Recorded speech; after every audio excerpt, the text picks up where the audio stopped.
રામ રામ દોસ્તો. અમિત ખૂંટ કેસમાં ક્યાં સુધી પ્રગતિ થઈ છે, મને જે જાણકારી થોડી ઘણી એ સગીરા સાથે વાત કરી છે. પ્લસ આપણે દોઢ મહિના પહેલાં જે પૂજા રાજગોરના ત્યારે વકીલ હતા ભૂમિકા પટેલ, એની સાથે આપણે ઇન્ટરવ્યૂ કરેલું.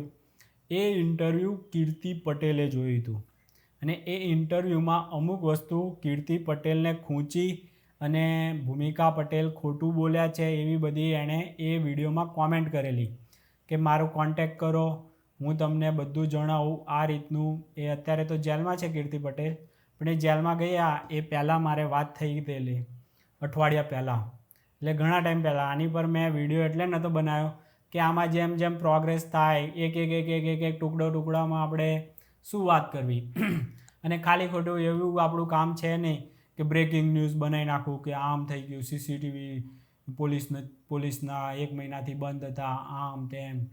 તો આજે દોસ્તો એ સીસીટીવી ઉપર પણ વાત કરીએ. આ બહુ ગંભીર મામલો છે સીસીટીવીવાળો, આવું થવું જ ના જોઈએ. આ એક કેસ એવો બને અમિત ખૂંટનો કમસે કમ કે પોલીસ સ્ટેશનમાં ક્યાંય પણ સીસીટીવી ક્યારેય બંધ ના હોય અને કોઈ પણ વકીલને ભીખ ના માગવી પડે કે સીસીટીવી આપો. આવું છે ને કંઈક આયોજન કરે ને એવી આજે સોલ્યુશનવાળો આ વિડીયો છે. અને જો ગૃહમંત્રી સુધી આ વાત પહોંચે તો બહુ સારું છે અને આવું ભવિષ્યમાં કંઈ થાય તો ઘણું સારું છે. પણ એક આમ નાગરિક તરીકે આપણને લાગે કે આટલી સિમ્પલ વસ્તુ માટે કોઈ વકીલને કોર્ટ પાસે આદેશ કરાવડાવે, કોર્ટ પછી પોલીસને કહે, પછી પોલીસ કહે કે જવાબ આપે કે અમારો બંધ હતા મહિનાથી. આ યોગ્ય જ નથી. એક સીસીટીવી વિભાગ બનાવવો જોઈએ. આમાં સોલ્યુશન શું છે હંમેશ માટેનું? દરેક વકીલ, પોલીસ કે આમ નાગરિકને પણ ટ્રાન્સપરન્સી જોઈતી હોય તો મળી રહે ને આવા પોલીસના વિભાગો હોવા જોઈએ. વિદેશોમાં તો પોલીસની ઉપર, કારણ કે એને પાવર આપે છે ને તો એને ઉપર કેમેરો બી આપેલો હોય જેથી કરીને એ પાવરનો દુરુપયોગ તો નથી કરતો ને એવી એક નજરો પડેલી હોય. તો સીસીટીવીના વિભાગને એવું હોય તો ખબર નથી મને, પણ એ સીસીટીવી વિભાગ કેવો હોવો જોઈએ કે આરામથી એમાં વકીલ છે ને પોતાનો હું વકીલ હોઉં કોઈ કેસનો કે પછી બધા માટે ખુલ્લું હોવું જોઈએ કે વકીલ અને કોઈ પણ પોલીસ, કોઈ પણ વકીલ આરામથી શહેરના જેટલા પણ સાર્વજનિક સ્થાનના સીસીટીવી છે, પોલીસના સીસીટીવી છે, સરકારી વિભાગોમાં જ્યાં જ્યાં પણ સીસીટીવી લગાવેલા હોય, જ્યાં સિવિલ હોસ્પિટલ થઈ ગયું, આ થઈ ગયું, એ બધા સીસીટીવી આરામથી એ જોઈ શકે. અને ગયા 1 મહિના કે 2 મહિના કે 3 મહિના, ચાર્જશીટ 3 મહિને બનતી હોય છે તો કમસે કમ 3-4 મહિના સુધીના ફૂટેજ ડાઉનલોડ કરી શકે. જે તારીખના જોઈતા હોય, જે મિનિટના, બધું એ ડાઉનલોડ આરામથી કરી શકે ને આવી સિસ્ટમ હોવી જોઈએ. આમાં ભીખ માગવા જાય, કોર્ટમાં ઓલરેડી કેટલા કેસ પેન્ડિંગ છે, એમાં એક કેસમાં 1000 વખત 1000 વસ્તુ માટે કોર્ટમાંથી આદેશ આપે અને પછી આપે, પોલીસ એને આપે. આવું બધું જે ખોટું છે ને વાયા ફર્યા કરવું પડતું હોય છે ને, એ એક સિમ્પલ એક સીસીટીવી વિભાગ છે તો એમાંથી જે ફૂટેજ જોતા હોય એ વકીલને મળી રહે, પોલીસને જોતા હોય એ પોલીસને મળી રહે. આવું સીધું સિમ્પલ વસ્તુ હોવું જોઈએ. કારણ કે હમણાં જ તમને ખબર હશે આખા ભારતમાં ઘણા બધા હોસ્પિટલના અને એવા બધા સીસીટીવી ફૂટેજ કોઈએ હેક કરી અને એ આખા ડેટા વેચી માર્યા હતા. એની ઉપર ગુજરાત સરકારે પણ ઘણું સારું કામ કર્યું હતું અને વિધાનસભામાં હર્ષભાઈ સંઘવી એના વિશે આમ પોતાના પોલીસનો ખભો થાબડીને વાત કરે છે કે આટલી સારી કામગીરી પોલીસે કરી, એ સીસીટીવીવાળાને પકડ્યા, એ ડેટા ચોરી કરવાવાળા કે જે પણ સમથિંગ એને એ લોકોને પકડ્યા હતા અને એ બધી કાર્યવાહી થઈ હતી. એમાં મને વધારે વિગત નથી ખબર, પણ એ વિડીયો આપણે કદાચ મૂકેલો પણ હતો. એ હર્ષભાઈ વિધાનસભામાં બોલે છે તો એ ઘણું સારું છે. પણ આવું ભીખ માગવા કરવી પડે પોલીસ પાસે કોઈ પણ વસ્તુની, તો એક એવો વિભાગ હોવો જોઈએ કે જે પણ છે ને એ વિભાગ દ્વારા તેને ડાયરેક્ટ ફટાફટ મળી જવું જોઈએ વકીલને પણ જે જોઈતું હોય. પોલીસને પણ હોટલમાં ચેક કરવા જાય કે અહીંયા કાંઈ ખોટું તો નથી થતું ને, આવું બધું ત્યાં ચેક કરવા જાય એના બદલે ડાયરેક્ટ જ સીસીટીવી વિભાગને કહે કે આ હોટલનો ડેટા આપી દે એટલે એ ડેટા મોકલાઈ દે. આટલું સીધું સિમ્પલ હોવું જોઈએ જેથી કરીને પોલીસ પણ ઓછા આંટાફેરા મારીને એના પોલીસ સ્ટેશનમાં બેસીને ઘણું સારું કાર્ય કરી શકે. પબ્લિકનો રૂપિયો ડીઝલમાં અને એમાં ખોટો વ્યય ના થાય, ખોટો ટાઈમ પણ પોલીસનો એટલો વ્યય ના થાય. આખી એક પોલીસની જીપ લઈને હોટલ સુધી જાય અને હોટલના એ સીસીટીવીના ફૂટેજ ત્યાંથી લે, ડાઉનલોડ કરે, પછી પોલીસ સ્ટેશને આવે. આવું આ 5Gના જમાનામાં આટલા ગધા મજૂરી કરવાની જરૂર જ નથી. સીધું સિમ્પલ વસ્તુ થાય ને અને ખર્ચો બચે એ રીતના વિભાગો બનાવજો, ખર્ચા વધારે એવા નહીં. પછી જ્યાં સીસીટીવીની જરૂર હોય તો કોઈ પણ નાગરિક કે કોઈ પણ પોલીસ કે કોઈ વકીલ એ સીસીટીવી વિભાગને કહે કે અહીંયા જરૂર છે, અહીંયા ખોટું ચાલતું હોય કે ખોટું ના થાય એના માટે અહીંયા સીસીટીવી લગાવો. તો એવી કોઈ વિનંતી કરે તો એ પ્રમાણે સીસીટીવી ત્યાં પછી લાગે. આવું સીધું સિમ્પલ થાય ને એવા એક વિભાગ બનાવો જે ખર્ચો પોલીસનો ઓછો કરે, પછી વકીલ અને પોલીસની જે પ્રોબ્લેમ છે એ સમસ્યાઓ દૂર કરે, અને જે પોલીસ પાસે જ્યારે જરૂર હોય ત્યારે જ ડેટા બંધ હોય, સીસીટીવી બંધ હોય, તો આનો કોઈ જવાબદારી લે એવો આ સીસીટીવી વિભાગ હોય કે એક પણ કેમેરો એક દિવસ માટે પણ 5 મિનિટ માટે પણ બંધ હોય ને તો એની જવાબદારી આ સીસીટીવી વિભાગના કર્મચારીઓની આવે, અને પછી એની ઉપર કોઈક સજા કરવી હોય તો એ લોકોને કરી શકાય. આવું કંઈક નવું છે ને કરવું જોઈએ, કારણ કે આપણે મંગળ ઉપર ને બધે પહોંચી ગયા પણ અહીંયા આટલા નાના નાના પ્રશ્નો હજુ સોલ્યુશન નથી કરી શકતા. સીસીટીવી વકીલ માગે તો બંધ હોય. લો, આ કેટલું દુર્ભાગ્યપૂર્ણ. આના માટે તો આખા પોલીસ સ્ટેશનના બધાને આજીવન માટે સસ્પેન્ડ કરી નાખવા જોઈએ. આટલું નેગ્લિજન્સ કેવી રીતે ચલાવી જ લેવાય આ બધું. એ સીસીટીવી કદાચ ધારો કે પોલીસ સ્ટેશનવાળા કહે કે અમે ઉપર રજૂઆત કરેલી, કોઈએ કર્યું નહીં. અરે ભાઈ, પોલીસવાળા છે ને, તમે કોઈ એક સામાન્ય માણસ જે સીસીટીવીનું કામ કરતો હોય એવો દુકાનવાળાને પણ કહો ને તો પણ એ આવીને આરામથી તમારું કામ મફતમાં કરી જાય, તમારી સાથે ઓળખાણ થાય એમ સમજીને. એ બિચારો કે પોલીસ સાહેબનું આજે પોલીસ સ્ટેશનનું કામ કર્યું એમ એને તો થાય. ઉપરથી કોલર ઊંચા કરે કે આ સીસીટીવી અમે રિપેર કરી રહ્યા છીએ. અને પછી ભવિષ્યમાં એમ એવું હોય તો એ લોકોને આપી દો. આજુબાજુમાં કોઈ સીસીટીવીનું કામકાજ કરતું હોય પણ 1 મિનિટ માટે પણ બંધ ના રહેવો જોઈએ. તરત એ પછી સીસીટીવી એનો કોન્ટ્રાક્ટ જેને પણ હોય એની જવાબદારી બની જવી જોઈએ. ત્યાં પછી એ વિભાગ એવો બનાવો કે આખા શહેરના ક્યાંય પણ એક પણ સીસીટીવી બંધ ના રહે અને એનો ડેટા સરળતાથી જેને જરૂર છે એને મળી રહે ને. આટલું સીધું સિમ્પલ કરવું જોઈએ. આપણે મંગળ પરે જશું ને ચંદ્ર ઉપરે જશું પણ અહીંયા આટલા સિમ્પલ, આટલા નાના નાના પ્રોબ્લેમ બસ ખાલી આળસના લીધે કે ખોટું કરવાના લીધે. સૌથી વધુ લોકોને શું થાય કે પોલીસ કંઈક ખોટું જ કરતી હશે. હું એવું નથી માનતો, પણ પબ્લિકને તો એવું જ થાય કે હા ભાઈ, પોલીસ ખોટું જ કરે છે એટલે જ આ છે ને સીસીટીવી બંધ હતા.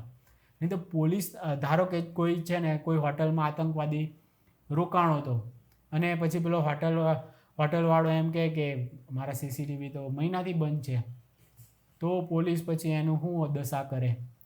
એ દશા પોલીસની અત્યારે તો કરવી જોઈએ. આને તો છે ને ઝાડ પાસે અમુક છે ને એ કરતા હોય છે ને, મારતા હોય છે આરોપીઓને, દંડાવાળી કરતા હોય છે, આમ ચાલી ના શકે એવા કરતા હોય છે, વરઘોડા કાઢે છે ને એવું બધું કહે છે ને. તો એવું કંઈક આ પોલીસ સ્ટેશનના દરેક પોલીસ સાથે આવું કંઈક જો એનાથી સુધારો આવતો હોય તો કરવું જોઈએ. બાકી એવી રીતે સુધારો ના આવતો હોય તો આપણે હિંસાના પક્ષમાં જરાય નથી, ક્યારેય નથી. પણ આ રોજનો પ્રોબ્લેમ છે અને આ કોઈ પણ આખું ગુજરાત મોડેલ બનાવવાનું છે. પછી કે સીસીટીવી બંધ હોય ને તો ગુજરાતમાં આવો આખો વિભાગ બન્યો એવું પછી ગુજરાત મોડેલ, પછી યુપીથી લઈને આખા કન્યાકુમારીથી લઈને કેરળ, કન્યાકુમારીથી લઈને કાશ્મીર સુધી બધા પોલીસ સ્ટેશનોમાં આવી ટ્રાન્સપરન્સી આવી જશે. ક્યાં પછી કોર્ટની જેમ કોર્ટની લાઈવ દેખાય છે ને એવી રીતે પોલીસ સ્ટેશનો લાઈવ કરી નાખો કે રોજનું ખબર પડે કોઈની ઉપર અત્યાચાર નથી થતો, આમ તેમ. અંદર ખાલી ખોટે બેહી નથી રહેતા ને પોલીસ એનું કામ તો વ્યવસ્થિત કરે છે ને. લોકોને એમ લાગે છે કે કાંઈ કરતા નથી, ફાંદ વધારે રાખે છે. આવું બધું લોકોનું માન્યતા છે. એ બધી કમસે કમ ટ્રાન્સપરન્સી હશે તો ખોટી પડશે. બાકી મારું એવું માનવું છે કે પોલીસને 8 કલાકથી વધારેની ડ્યુટી કરાવાય નહીં, પણ એ લોકો પાસે 15 કલાકો સુધી 14 કલાક સુધી જે ભયંકર એ લોકોને છે ને હરખી ઊંઘ ના મળતી હોય, ફેમિલી સાથે ટાઈમ સ્પેન્ડ ના કરી શકતા હોય, એના લીધે એ લોકો ચીડિયા થઈ જાય છે અને એ બધો ગુસ્સો આમ પબ્લિક ઉપર ઉતારી દેતા હોય છે. અને કેસમાં તો હું ધ્યાન આપી શકવાના, આવું મગજ હોય તો કેસમાં તમારું મગજ ક્યાંથી ચાલવાનું જ છે. એ પોલીસને તમે છે ને એ પ્રમાણેની વ્યવસ્થા આપો. અને દરેક પોલીસની ઉપર બહાર નીકળે, પોલીસ સ્ટેશનની બહાર તો હોવા જ જોઈએ કેમેરા, અને કોઈ પણ આરોપી કે કાંઈ પણ હોય તો એ કેમેરા ચાલુ કરી અને બધું રેકોર્ડિંગ થાય. આવી બધી સિસ્ટમો જે હોવી જોઈએ એ હોવી જ જોઈએ, તો જ પબ્લિકનો પોલીસ ઉપર થોડો ભરોસો બેસશે. બાકી ખોટું જ કામ કરે છે એવું આરામથી આ વકીલો રજૂઆત એ બતાવી દે કે જો લો સીસીટીવી જ બંધ હતા. કેવી કેવી હેડલાઇન્સો બની છે, શરમ આવી જોઈએ. ગૃહમંત્રીને આની ઉપર કયું એક્શન લીધું આવા સીસીટીવી બંધ હોય? આ ખાલી એક પોલીસ સ્ટેશનની વાત નથી, બધા પોલીસ સ્ટેશનની વાત છે. દરેક જ્યાં ખોટું ચાલતું હોય ત્યાં જ સીસીટીવી બંધ થઈ ગયા હોય. એટલે જ્યાં બંધ ના થાય ને એ કોઈ એક વિભાગ દ્વારા સતત ચેકિંગ થવું જોઈએ. એક પણ સીસીટીવી બંધ હોય તો તરત એની છે ને લાલ લાઇટો અહીંયા શરૂ થઈ જાય, એની સાયરન વાગવી જોઈએ સીસીટીવી વિભાગમાં કે આ જગ્યાનો સીસીટીવી બંધ થઈ ગયો. તો તાત્કાલિક એ જગ્યાનો એ જે પણ સીસીટીવી, કારણ કે મોસ્ટલી તો ખોટું થતું હોય ને એટલે સીસીટીવી બંધ થઈ જતા હોય. ચોર હોય એ હેક કરી નાખે કે બંધ કરી નાખે, એનો મતલબ શું હોય કે અહીંયા હવે ખોટું થવાનું છે. તો એ વસ્તુ ના થાય એટલા માટે જરૂરી છે કે સીસીટીવી વિભાગ હોય. અમિત ખૂંટ કેસમાં ક્યાં સુધી પહોંચ્યું એની પણ એક વાત કરી નાખીએ કે સગીરા સાથે મેં વાત કરેલી, કીર્તિ પટેલ સાથે પણ વાત કરેલી હતી. કીર્તિ પટેલે આપણો ભૂમિકા પટેલ સાથેનો વિડીયો જોયો હતો ઇન્ટરવ્યૂનો, 1.5 મહિના પહેલાં આપણે પૂજા રાજગોરના ત્યારે વકીલ હતા ને એનું ઇન્ટરવ્યૂ લીધેલું હતું. તો એ બધું ઇન્ટરવ્યૂ જોઈને કીર્તિ પટેલે આપણો કોન્ટેક્ટ કર્યો અને એ કોમેન્ટો કરેલી કે મારો કોન્ટેક્ટ કરો, હું તમને આમાં જણાવું. તો એમાં કીર્તિ પટેલે કીધું કે આ જે છોકરીની પૂજાએ હેલ્પ કરી એ ખોટું બોલે છે. એ કે એ છોકરીની હેલ્પ મેં કરી હતી. પૂજાને છે ને મેં મોકલી હતી કે ખાલી તું પોલીસ સ્ટેશનમાં એની સાથે ઊભી રહે. હું ત્યારે ગાડીમાં કારમાં બેઠી હતી, કારણ કે મારી ઉપર ફરાર છે એવો ઓલરેડી એક કેસ ચાલતો હતો ને, એટલે હું પોલીસ સ્ટેશનમાં ના જઈ શકું. એટલા માટે એ છોકરીને પૂજા ઓળખતી પણ નથી, પણ મેં કીધું એટલે એ રહીએ એ છોકરીની હેલ્પ કરવા માટે ગઈ. એટલે બંને હેલ્પ કરી. આપણે એમ માની લઈએ કે બંને, પૂજાએ પણ હેલ્પ કરી અને કીર્તિએ પણ હેલ્પ કરી છે. પણ ભૂમિકા બેન એ રીતનું ખોટું બોલે છે કે અહીં રહીએ હેલ્પ કરી હતી, પૂજાએ હેલ્પ કરી હતી. પૂજાએ નહીં, કીર્તિએ પણ હેલ્પ કરેલી છે. એ કહેવું જોઈતું હતું. અને સગીરા સાથે મારે વાત થઈ તો એમાં એણે કીધું, મતલબ બધી જે સ્ટોરીઓ કીધી ને એની પરથી આપણે પકડી પાડ્યું કે તને તો આમાં તો લાગતું જ નથી તને નશીલું કાંઈ પીવડાયું હોય. એટલે એ રહી એ કહે છે કે હા એ તો મને નીંદર આવતી હતી એમ હું કહેતી હતી, હું મને કાંઈ નશીલું એવું નથી મેં કીધું એવું કે. પણ મીડિયામાં શું ચાલ્યું હતું કે નશીલા દ્રવ્યો, કેફી દ્રવ્યો પીવડાવી અને એની સાથે દુષ્કર્મ કર્યું. એટલે અમિત ખૂંટે કોઈ નશીલા દ્રવ્યો પીવડાવી અને આનું કાંઈ દુષ્કર્મ એ રીતનું નહોતું કર્યું. પણ આમાં હું શું માનું છું કે જો સગીરા કે પૂજા રાજગોર કે અમિત ખૂંટ, આ બધામાં જો અમિત ખૂંટ તો જતો રહ્યો, એણે આત્મહત્યા કરી કે ખૂન થયું એનું જે આપણે માની લઈએ, પણ એને તો એણે જો દુષ્કર્મ કર્યું હોય તો એને તો સજા મળી ગઈ. પણ જો એને આત્મહત્યા કરવા મજબૂર કર્યો હોય તો આ લોકોને કોણ સજા કરશે?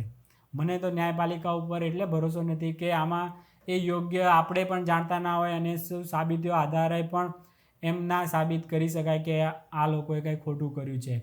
પણ આ બધાની ન્યાયપાલિકાની ઉપર કુદરત છે. એ કુદરત તો ન્યાય કરે જ છે અને કુદરતના ન્યાયથી આ સગીરાએ ખોટું કર્યું હશે તો એ પણ નથી બચવાની કે પૂજા પણ નથી બચવાની.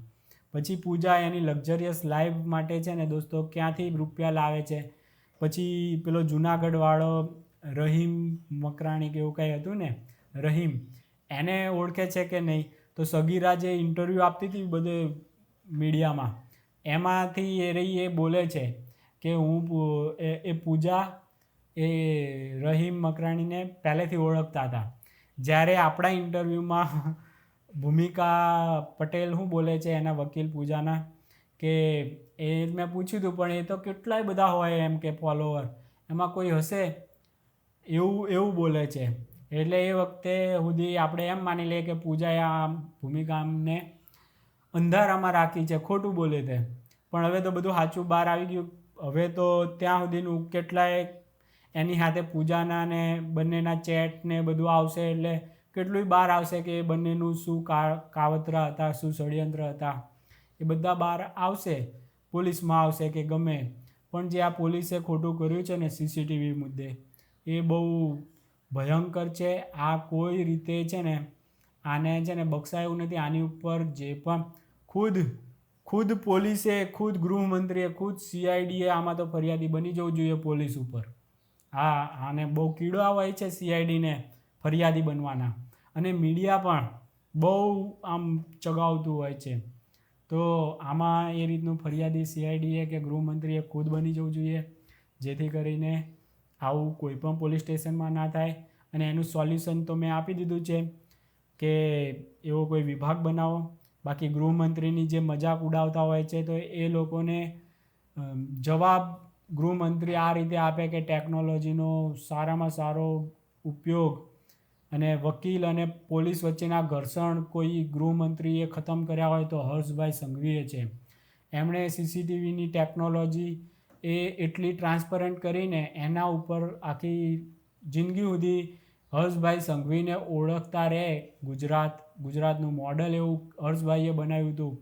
આવું એક છે ને મોડલ બને હર્ષભાઈ દ્વારા, એવી હર્ષભાઈએ કામગીરી કરીને બતાવવી જોઈએ, જેથી કરીને એમને 8 પાસ છે અને એવી બધી આ ગોપુ જેવા મજાક ઉડાવી જાય. બાજારો મીડિયા મજાક ઉડાવતું હોય છે તો એ લોકોને જડબાતોડ જવાબ આ રીતે મળી શકે છે. તો ગૃહમંત્રી સાહેબને પણ આ રીતની વિનંતી છે કે આ સોલ્યુશન હંમેશ માટેનું લાવજો, જેથી કરીને અમિત ખૂંટને એક શ્રદ્ધાંજલિનું પુષ્પ અર્પણ કર્યું કહી શકાય. ચાલો દોસ્તો, રામ રામ.